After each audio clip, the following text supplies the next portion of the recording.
Hello बच्चों, चलिए आज का हमारा प्रश्न है। एक 12 सेमी लंबी छड़ निर्देशांक अक्षों पर इस प्रकार स्थित है कि इसके दोनों सिरे दोनों अक्षों पर है।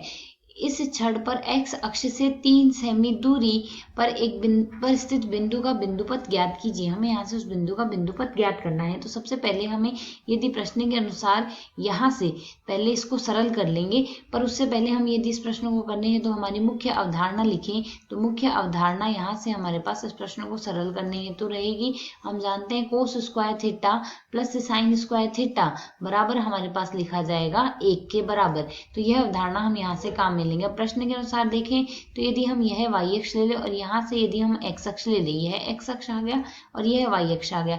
प्रश्न के अनुसार 12 सेमी लंबी छड़ है तो यह आ जाएगी हमारे पास 12 सेमी लंबी एक छड़। इस पूरी छड़ की लंबाई 12 सेमी है। यह दोनों अक्षों पर है और इससे x अक्ष से इस छड़ पर x अक्ष से 3 सेमी दूरी, अर्थात यहाँ से यदि यह बिंदु हमारे पास 3 सेमी दूरी पर स्थित कोई बिंदु है और इस बिंदु को हम P नाम दे दें और यह पूरी लंबाई हमारे पास 12 सेमी है, तो यहाँ से इस P बिंदु का बिंदुपथ हमें ज्ञात करना है। तो यदि हम इस P बिंदु से y अक्ष पर एक लंबवत रेखा देखें और x अक्ष पर हमें एक लंबवत देखा है, यहाँ से हम देखें तो यहाँ से कुछ इस प्रकार का चित्र हमारे पास बनेगा।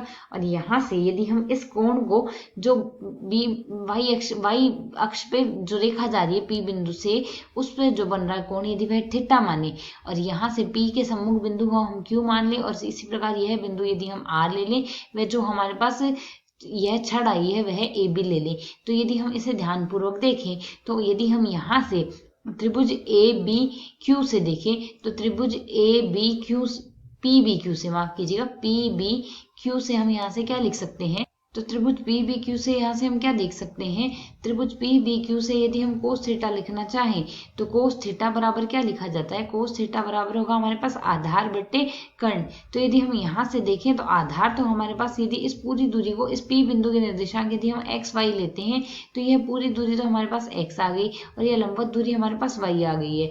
तो यहाँ से आधार बटे कर्ण से हम तुलना करें तो आधार बटे कर्ण, आधार हमारे पास यहाँ से क्या बन रहा है x और कर्ण हमारे पास क्या बन रहा है PB रेखा। तो पूरी रेखा हमारे पास PB रेखा हमारे पास क्या बन जाएगी, PB रेखा बनेगी हमारे पास यहाँ से AB रेखा में से यदि हम यहाँ से AP रेखा घटा देंगे तो PB रेखा आ जाएगी। AB रेखा है हमारे पास 12 सेमी, AP रेखा है हमारे पास 3 सेमी, 12 - 3 बराबर 9 सेमी आ गया हमारे पास। तो कर्ण आ जाएगा 9, कोस थीटा बराबर x बटे 9, यह आ गई समीकरण 1। ठीक इसी प्रकार यदि हम यहाँ से त्रिभुज PAR से देखें तो त्रिभुज PAR बराबर से यदि हम देखें तो हम यहाँ से क्या देख सकते हैं, यह कोण हमारे पास यहाँ पर 90 डिग्री है। तो यहाँ से जो PQ रेखा है वह हमारे पास समांतर है AR रेखा के, तो यहाँ से यह संगत कोण बराबर होंगे, तो यह कोण भी हमारे पास थीटा ही होगा। तो यदि हम यहाँ से देखें हमारे पास यहाँ से लंब के निर्देशांक है और कर्ण के निर्देशांक है, लंब व कर्ण से हमारे पास साइन थीटा बन जाएगा।